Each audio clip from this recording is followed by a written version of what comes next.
হযরত ওমর ফারুক রাদিয়াল্লাহু তাআলা আনহু কোরআন পায় নাই, সেজন্য নবীজির গর্দান কাটতে ছুটে চলে যায়।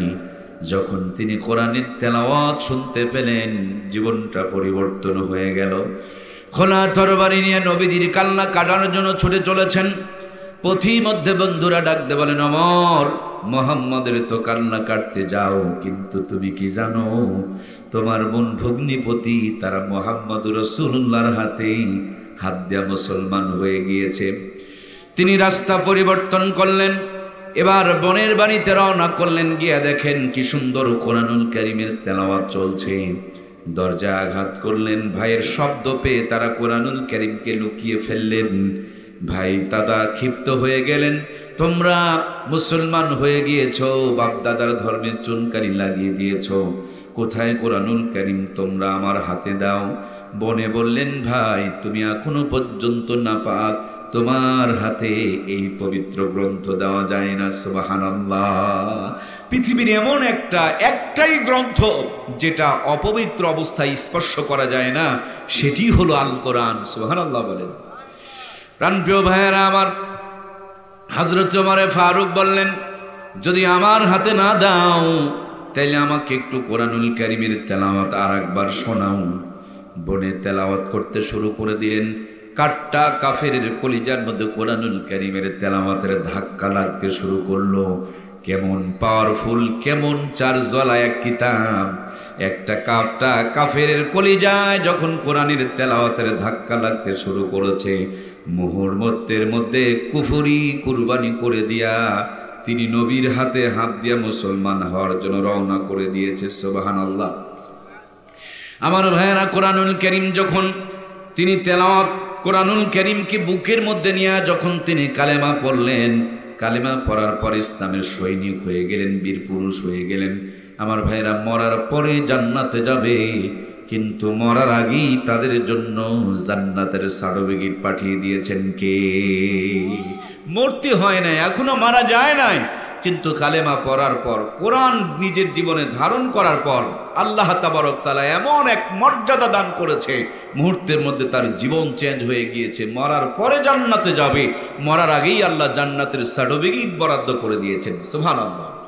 আল্লাযীনা ইযা যুকিরাল্লাহু ওয়াজিলাত কুলুবুহুম ওয়া ইযা তুলিয়াত আলাইহিম আয়াতুহু যাদাতুহুম ঈমানাও ওয়া আলা রাব্বিহিম ইয়াতাওয়াক্কালুন। আল্লাহু আকবার।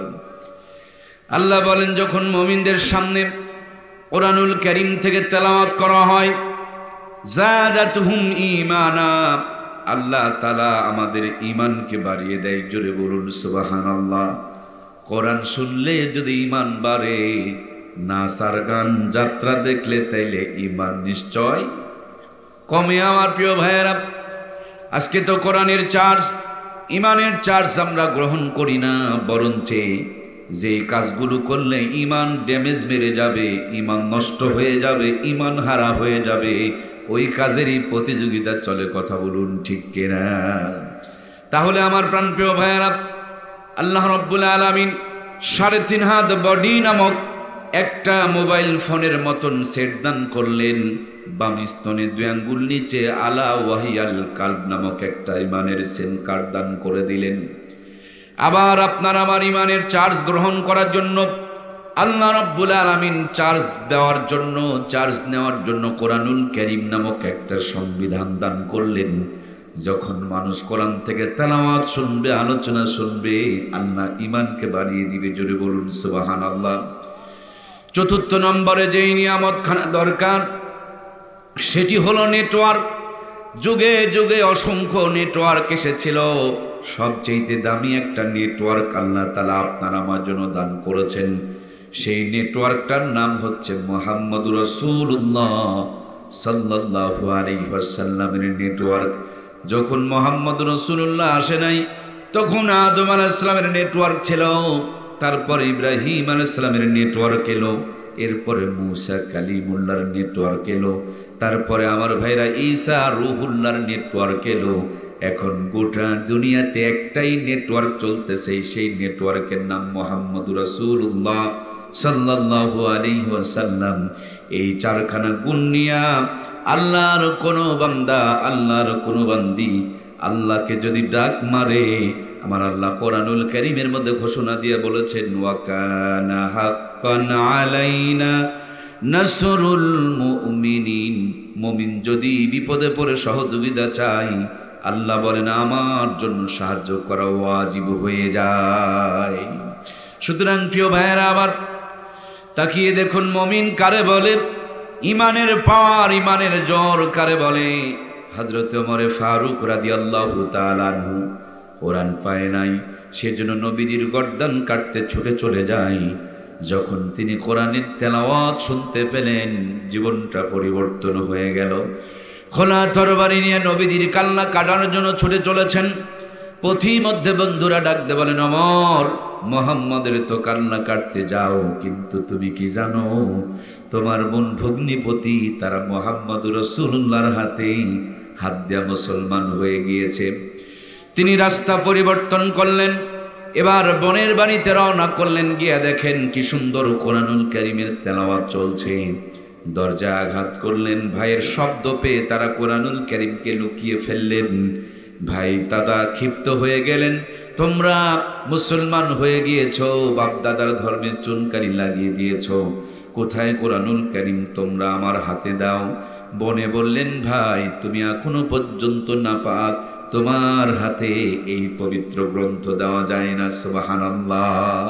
পৃথিবীর এমন একটাই গ্রন্থ যেটা অপবিত্র অবস্থায় স্পর্শ করা যায় না, সেটি হলো আল কোরআন। সুবহানাল্লাহ বলেন। প্রাণপ্রিয় ভাইয়েরা আমার, হযরত ওমর ফারুক বললেন, যদি আমার হাতে না দাও তাইলে আমাকে একটু কোরআনুল কারীমের তেলাওয়াত আর একবার শোনাও। বনে তেলাওয়াত করতে শুরু করে দিলেন। কাট্টা কাফেরের কলিজার মধ্যে কোরআনুল কারীমের তেলাওয়াতের ধাক্কা লাগতে শুরু করলো। কেমন পাওয়ারফুল, কেমন চার্জওয়ালা এক কিতাব। একটা কাট্টা কাফেরের কলিজায় যখন কোরআনের তেলাওয়াতের ধাক্কা লাগতে শুরু করেছে, মুহূর্তের মধ্যে কুফরি কুরবানি করে দিয়া তিনি নবীর হাতে হাত দিয়া মুসলমান হওয়ার জন্য রওনা করে দিয়েছে। সুবহানাল্লাহ। আমার ভাইয়েরা, কোরআনুল কারীম যখন তিনি তেলাওয়াত, কোরআনুল কারীমকে বুকের মধ্যে নিয়ে যখন তিনি কালেমা পড়লেন, কালেমা পড়ার পর ইসলামের সৈনিক হয়ে গেলেন, বীর পুরুষ হয়ে গেলেন। আমার ভাইয়েরা, মরার পরে জান্নাতে যাবে, কিন্তু মরার আগেই তাদের জন্য জান্নাতের সার্টিফিকেট পাঠিয়ে দিয়েছেন কে? মরতে হয় নাই, এখনো মারা যায় নাই, কিন্তু কালেমা পড়ার পর, কোরআন নিজের জীবনে ধারণ করার পর আল্লাহ তাবারক তাআলা এমন এক মর্যাদা দান করেছে, মুহূর্তের মধ্যে তার জীবন চেঞ্জ হয়ে গিয়েছে। মরার পরে জান্নাতে যাবে, মরার আগেই আল্লাহ জান্নাতের সার্টিফিকেট বরাদ্দ করে দিয়েছেন। সুবহানাল্লাহ। সেই ওমর ফারুক একদিন মদিনার জমিনে বসা, তখন তিনি আমিরুল মুমিনিনের দায়িত্ব পালন করছিলেন। হঠাৎ করে ভূমিকম্প আসলো, মদিনার জমিন কাঁপতে শুরু করে দিল। হযরত ওমর হুঙ্কার দিয়ে উঠলেন, মদিনার মাটি, তুমি কি জানো তোমার বুকে কে ঘুমিয়ে আছেন? তিনি সারা জাহানের বাদশাহ মুহাম্মদুর রাসূলুল্লাহ ঘুমিয়ে আছে, আর তুমি কাঁপাকাঁপি করো। হযরত ওমর এমন ধমক মেরেছে যে ওমরের ধমকে মদিনার ভূমিকম্প বন্ধ হয়ে গিয়েছে। ইমাম গাজ্জালি তার কিতাবে লিখেছেন, কিয়ামতের পূর্বে আর কোনোদিন মক্কা মদিনায় ভূমিকম্প হবে না। সুবহানাল্লাহ। ধমক মারলে জমিন কথা শোনে। যে মানুষটা জাহান্নামের তলদেশে পড়েছিল, কোরআনের আলো পেয়ে এমন আলোকিত হয়ে গেল যে উনি ধমক মারলে জমিন পর্যন্ত কথা শোনে। সুবহানাল্লাহ বলেন। এই সেই ওমর যখন মিশর মুসলমানদের কবজায় চলে আসলো, মিশরের মধ্যে একটা কুপ্রথা ছিল, বছরে একদিন সবচেয়ে সুন্দরী মেয়ে পাক খায়। দেখেন নাই ভাই, এরকম ওই জায়গাতে নিয়ে যায় এই মেয়েটাকে পানির মধ্যে ফেলে দেওয়া হতো।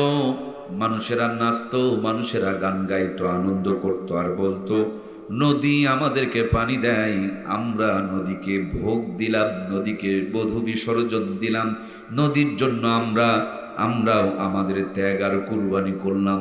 এভাবে প্রত্যেক বছর একটা সুন্দরী মেয়েকে সাজায়া তারা মিশরের নীল নদে ফেলে দিলেন। হযরত ওমরের কানে যখন খবর গেল, ওমর বললেন, না, এটা হতে দেওয়া যাবে না। মিশরের নীল নদের পানি কমতে শুরু করে দিল, জনগণ পালিয়ে যেতে শুরু করলো। মুসলমানরা আসার পর মিশরের নীল নদে বধূ বিসর্জন বন্ধ হয়ে গিয়েছে। এই জন্য মিশরের পানি কমতে শুরু করেছে। আর পানি যদি না থাকে তাহলে দুর্ভিক্ষ দেখা যাবে, মিশরে আর থাকা যাবে না। আমার ভাইরা, খবরটা ওমরের কাছে যখন গেল, হযরত ওমর রাদিয়াল্লাহু তাআলা আনহু একটা কাগজের মধ্যে নদী বরাবর চিঠি লিখলেন। চিঠিটা লিখে দূতের মাধ্যমে পাঠিয়ে দিলেন। জুমার নামাজ আদায় করা হলো। জুমার নামাজের পর সম্ভবত হযরত আমর ইবনুল আস রাদিয়াল্লাহু তাআলা আনহু, তিনি ছিলেন মিশরের গভর্নর। জুমার নামাজের পর বললেন, মুসল্লি ভাইয়ারা, যেই মিশরে বধূ বিসর্জন দেওয়া হতো সেই মিশরের উদ্দেশ্যে, নীল নদের উদ্দেশ্যে হযরত ওমর চিঠি পাঠিয়েছেন। এই চিঠি দিলে মিশরের নীল নদ পানি দিয়ে দিবে। আপনারা আমার সঙ্গে থাকবেন, আমরা মিশরের নীল নদে চিঠি দিয়ে আসব। মানুষজন হাসাহাসি শুরু করে দিল। পাগলে কি না কয় আর ছাগলে কি না খায়, এই কোন পাগলের যন্ত্রণায় পড়েছি, যেই পাগলেরা নীল নদে বধূ বিসর্জন বন্ধ দেওয়া করে পানি কমিয়ে দিয়েছে, আবার তারা মস্কারি শুরু করেছে মিশরের নীল নদে নাকি চিঠি দিলে নীল নদ পানি দিয়ে দিবে। তারা হাসাহাসি শুরু করে দিল। একটা পর্যায়ে হযরত আমর ইবনুল আস রাদিয়াল্লাহু তাআলা আনহুর সঙ্গে যখন মিশরের নীল নদের কিনারে গিয়ে দাঁড়ালেন, বিসমিল্লাহ বলে হযরত ওমরের চিঠিখানা যখন নদীর দিকে নিক্ষেপ করছিলেন, নদীতে পড়তে দেরি হচ্ছিল। নদীর পানি লাফ দিয়ে উঠে মেহমানকে যেমন রিসিভ করে, চিঠিটাকে তেমনি রিসিভ করলো। যে নদী শুকিয়ে গিয়েছিল, মুহূর্তের মধ্যে জোয়ার এসে ভর্তি হয়ে গেল। সুবহানাল্লাহ হয়নি? জোরে বলুন সুবহানাল্লাহ। এই সেই মুসলমান, যেই মুসলমানের কথা তার বউ শোনে না। এই সেই মুসলমান, যেই মুসলমানের কথা তার ছেলে শোনে না। কিন্তু সেই মুসলমানের কথা জমিন শুনেছে, সেই মুসলমানের কথা নদীও শুনেছে। সুবহানাল্লাহ বলেন। সম্ভবত নবীর জামানায় অথবা পরের জামানায় উহুদ পাহাড়ের পাদদেশ থেকে আগুনের স্ফুলিঙ্গ আসতেছিল। সম্ভবত তামিমে দারি নামক নবী আলাইহিস সালামের একজন সাহাবী, তিনি গিয়া হাত দিয়া আগুনকে ধাক্কায় ধাক্কায় ফিরে দিতেছিলেন। আগুন যখন ফিরছিল না, আগুনের উপরে সর মেরে দিয়েছেন, আগুন ফিরে চলে গিয়েছে। এই জন্য মদিনার বুকে বড় কোনো অগ্নিকাণ্ড হয় না। আমার প্রাণপ্রিয় ভাইয়ারা, হযরত ওমরে ফারুক সেই ওমর, যে ওমর কোরআন পাওয়ার আগে নবীর গর্দান কাটতে ছুটে চলে যায়। কোরআন পাওয়ার পর কত দামি হয়ে গিয়েছে। ঘূর্ণিঝড় আসতেছে, হযরত ওমর দেখেন বিশাল আওয়াজ, ঘূর্ণিঝড় আসতেছে, আকাশ জমিন সব কালো হয়ে গিয়েছে। হাতে লাঠি ছিল, লাঠি দিয়ে ইশারা করে, ওই ঘূর্ণিঝড় ফিরে যাও, এটা মদিনার শহর, এখানে মুহাম্মদ রাসূলুল্লাহ ঘুমায়, এখানে তুমি ঢুকতে পারবা না। হযরত ওমরের লাঠির ইশারা পেয়ে ঘূর্ণিঝড় ফিরে চলে গিয়েছে। সুবহানাল্লাহ। আজ আমাদের হালতটা কি? আমরা ডানে বললে আমাদের বউ চল যায় বামে। কথা বলুন না কেন ভাই? আমরা যা চাই তার উল্টা হয়। অথচ এই মুসলমান যা বলেছে, যা চেয়েছে, মুহূর্তের মধ্যে সব হয়ে গিয়েছে। গুণ অর্জন করেছিল 4টা। আল্লাহর দেওয়া 3.5 হাত বডি নামক এই মোবাইল ফোনে কোনো ধরনের হারাম তারা ঢুকতে দেয়। লা ইয়াদখুলুল জান্নাতা জাসাদুন গুজিয়া বিল হারাম। ছোট্ট ছোট্ট বাচ্চাদেরকে মাদ্রাসার মধ্যে হাদিসটা পড়ানো হয়, হারাম ভক্ষণকারীর দেহ জান্নাতের মধ্যে প্রবেশ করবে না। ভাইয়েরা আমার এই মোবাইল ফোনখানা একজন হাজী সাহেব আমাকে, হাজী সাহেবের ছেলে গিফট করেছিলেন। আমার ছেলে দেখেছিল এটা ওয়াটার প্রুফ, তার মানে পানির ভিতরে দিলেও নষ্ট হবে না। 4 জন পকেটে নিয়া লম্বা টাইম ধরে পানির ভিতরে ভিডিও করেছিল, ফোনটা নষ্ট হয়ে গিয়েছিল। বন্ধু, আপনারা আমার এই ফোনখানা নিয়া জমিনের আল কাটবো, ভেজাল মিশাবো, মিথ্যা কথা বলবো, চুরি করব, বাটপারি করব, 2 নম্বরই করব, হারাম খাবো, আর আল্লাহর ইবাদত করে করে দোয়া করব। এই নষ্ট দেহ নিয়া আল্লাহর আরশে আজিম পর্যন্ত দোয়া পৌঁছবে না, ঠিক কিনা? এজন্য বডিটা যেন পবিত্র থাকে সেদিকে খেয়াল রাখতে হবে। যদি কোনো কারণবশত আমার মোবাইলটা আমি পরবর্তীতে আবার ঠিক করেছি, স্ক্রিন চেঞ্জ করেছি, ক্যামেরা চেঞ্জ করেছি, মোবাইলটা ঠিক হয়ে গিয়েছে, মনে করেন আপনি আমি গুনাহ করে ফেলেছি, আপনি আমি অন্যায় করে ফেলেছি, আপনি আমি পাপ করে ফেলেছি, আপনি আমি হারাম খেয়ে ফেলেছি, তাহলে আমাদের মোবাইল নামক 3.5 হাত বডিটা নষ্ট হয়ে গিয়েছে, এটা কেমনে মেরামত করব, কেমনে সার্ভিসিং করব, কেমনে ভালো করব?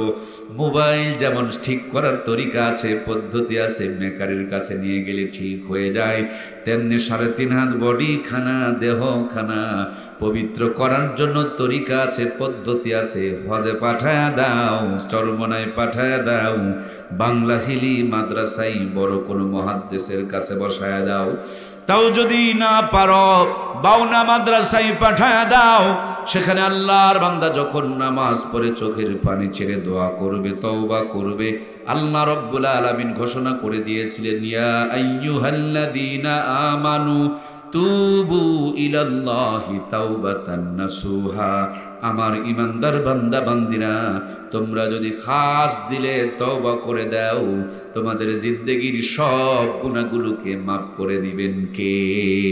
সব গুনাহ মাফ হয়ে যাবে। কোরআনের অন্য জায়গায় বর্ণিত হয়েছে, ওয়াবাদদালতু সাইয়্যাতিকুম হাসানা, আল্লাহ গুনাহগুলোকে নেকির দ্বারা বদল করে দিবেন। সুবহানাল্লাহটা হয়নি, জোরে বলুন সুবহানাল্লাহ। কেমন দয়াবান! দুনিয়াতে যেই ছেলে বেশি কামাই করে বাবা মা তারে বেশি ভালোবাসে, আর আল্লাহর নিয়মটা বড় উল্টা, আল্লাহ গুনাহগারকে বেশি ভালোবাসে। সুবহানাল্লাহ বলেন। মনে করেন আমার ডান পাশে বাম পাশে বসা বড় বড় আল্লাহওয়ালা মানুষেরা বসে আছেন, হাজী সাহেবরা বসে আছেন, সভাপতি মহোদয় বসে আছেন, উনি যদি 100টা গুনাহ করে, এক্ষুনি যদি তওবা করে 100টা গুনাহ মাফ করে দিবেন আমার আল্লাহ, সাথে আবার 100টা নেকিও দান করে দিবেন। আমার বাম পাশে আরো একজন লোক বসে আছে, যিনি 1000 গুনাহ করেছে, তিনিও যদি তওবা করে আল্লাহ 1000 গুনাহ মাফ করে 1000 নেকিও দান করে দিবে। তাহলে গুনাহগার যত বড়, লাভটাও তত বড়। এই জন্য প্রিয় ভাইয়েরা, তাই বলে গুনাহ না করতেই থাকবেন, করতেই থাকবেন, করতেই থাকবেন তা নয়। যখনই গুনাহ হবে তখনই অনুতপ্ত হয়ে তওবা করতে হবে, ঠিক কিনা? আমার মোবাইল নষ্ট হয়ে গিয়েছে, তাইলে আমি আবারও নষ্ট করব, আবারও নষ্ট করব, আবারও নষ্ট করব, না যখন নষ্ট হয়েছে তখনই ঠিক করব? কথা বলুন না কেন? নষ্ট যখন হয়েছে তাহলে আরো হোক, নাকি? নষ্ট যখন হয়ে গিয়েছে তাহলে এখন চাকার নিচে ফেলবো, নষ্ট যখন হয়েছে তাহলে হাতুড়ি দিয়ে বাড়ি মারবো? তাহলে যেটুকু গেছে গেছে, আর নতুন করে নষ্ট হতে দেওয়া, এটুকু ঠিক করে নিতে হবে। এই জন্য প্রিয় ভাইয়েরা, মনে করিয়েন না যে মরার আগে তওবা করব। কখন মরবেন, কখন সুযোগ আসবে কিনা সেটা কেউ জানি না। এই জন্য যখনই কোনো গুনাহ হবে সাথে সাথে তওবা করে নিব ইনশাআল্লাহ।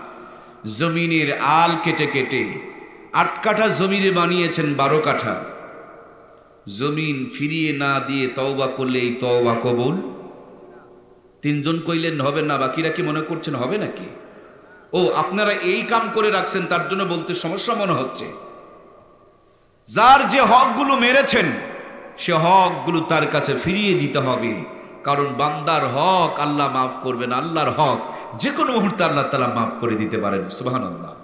কিন্তু আমরা করিটা কি? বান্দার হক মারামারি নিয়ে ব্যস্ত থাকি। প্রিয় ভাইয়ের আমার, তাহলে 1 নম্বর 3.5 হাত দেহ নামক মোবাইল ফোন, 2 নম্বর বাম স্তনের নিচে আলা ওয়াহিয়াল কালব নামক ইমানের সিম কার্ড। আমরা এখান থেকে মাহফিল করে জয়পুরে হাটে যাব, সেখানে আরো একটা মাহফিল আছে, মাহফিল করতে হবে। মাঝে মাঝে যখন আমরা রাস্তা চিনি না, তখন আমার প্রিয় ভাইয়েরা, মোবাইল ফোনে একটা অপশন আছে, এটার নাম হলো লোকেশন নামক একটা সফটওয়্যার আছে, লোকেশন। আপনারা যারা চেনেন তারা তো চেনেন, আর যারা চেনেন না আমি আপনাদেরকে দেখিয়ে দিতেছি। এই মোবাইল ফোনে লোকেশন নামক একটা অপশন আছে, এইটার নাম হলো লোকেশন। আমরা কোন জায়গায় বসে আছি, কোথায় আছি, সবগুলো দেখাবে। বড় করে যদি টানতে পারেন এখানে কতজন মানুষ আছে সেটাও পর্যন্ত গোনা যাবে। তার মানে আমার ভাইয়েরা লোকেশনটা অন করে যেই জায়গায় যাবেন সেই জায়গাটা যদি লিখে ফেলতে পারেন আর সঠিকভাবে যদি ট্র্যাকিং করতে পারেন, আপনার রাস্তা ভুল হবে না। যেখানে যেতে চান, কত দূর দূরে, কয় মিনিট সময় লাগবে, কতগুলো এসেছেন এবং কত কিলো বাকি আছে, সবগুলো আপনাকে দেখায় দিবে। আমাদের সবার বাড়ি হলো জান্নাতে, বরাব্বা হযরত আদমের সন্তান আমরা। সুতরাং জান্নাতের ওয়ারিস সূত্রে আমরা নাগরিক, আবার জান্নাতে যাব। জান্নাত থেকে এসে জান্নাতে যাওয়ার জন্য মাঝখানে একটু দুনিয়াদারি করার জন্য, জান্নাতের বাজার করার জন্য এই দুনিয়াতে পাঠিয়েছেন কে? জান্নাতের নাগরিক, জান্নাতেই যাবেন, মাঝখানে একটু জান্নাতের বাজার ঘাট করবেন, কোরআন পড়বেন, তেলাওয়াত করবেন, জিকির করবেন, মাদ্রাসা মসজিদ গড়বেন, এরপর আবার জান্নাতে যাবেন। কিন্তু জান্নাতে যেতে মাঝখানে শয়তান কিছু কিছু জায়গায় আপনাকে আমাকে পথ ভুলিয়ে জাহান্নামে নিয়ে যাওয়ার জন্য বসে আছে না নাই? চাকরির মাঝে গোমর ভরে পরে বসে আছে, ব্যবসার মধ্যে আমার ভাইয়েরা শয়তান লুকিয়ে আছে, ক্ষেত খামারের মধ্যে শয়তান আপনার আমার ঘাড়ে চড়াই করে আপনাকে আমাকে ভুল পথ দেখাচ্ছে। এই পথগুলো যেন ভুল না হয়, শয়তানের ধোকায় যেন না পড়ে যায়, এই জন্য প্রত্যেকটা মুসলমানকে ধোকা মুক্ত রাখার জন্য, শয়তানের কুমন্ত্রণা থেকে বাঁচার জন্য কোরআনুল কারীম নামক সফটওয়্যারখানা দান করেছেন কে? শীতের জ্যাকেট পরলে ঠান্ডা লাগবে না, রেইনকোট পরলে বৃষ্টি ভিতরে ঢুকবে না, করোনার টিকা দিলে করোনার ভাইরাস আক্রমণ করতে পারবে না। ছোট্ট বাচ্চাকে 6টা টিকা দেওয়া লাগে, মৃত্যুর আগ পর্যন্ত 6টা রোগ আর আক্রমণ করবে না। আপনার মেমোরিতে, আপনার ছেলে মেয়ের কলিজার ভিতরে কোরআনুল কারীমকে যদি ঢুকিয়ে দিতে পারেন, শয়তান আর তাদেরকে পথভ্রষ্ট করতে পারবে। প্রিয় ভাইয়ের আমার, গোটা বাংলাদেশে কয়জন হাফেজকে দাঁড়িয়ে প্রসাব করতে দেখেছেন? কথা বলছেন না কেন? কিন্তু বাংলার জমিনে মানুষকে দাঁড়িয়ে প্রসাব করে না।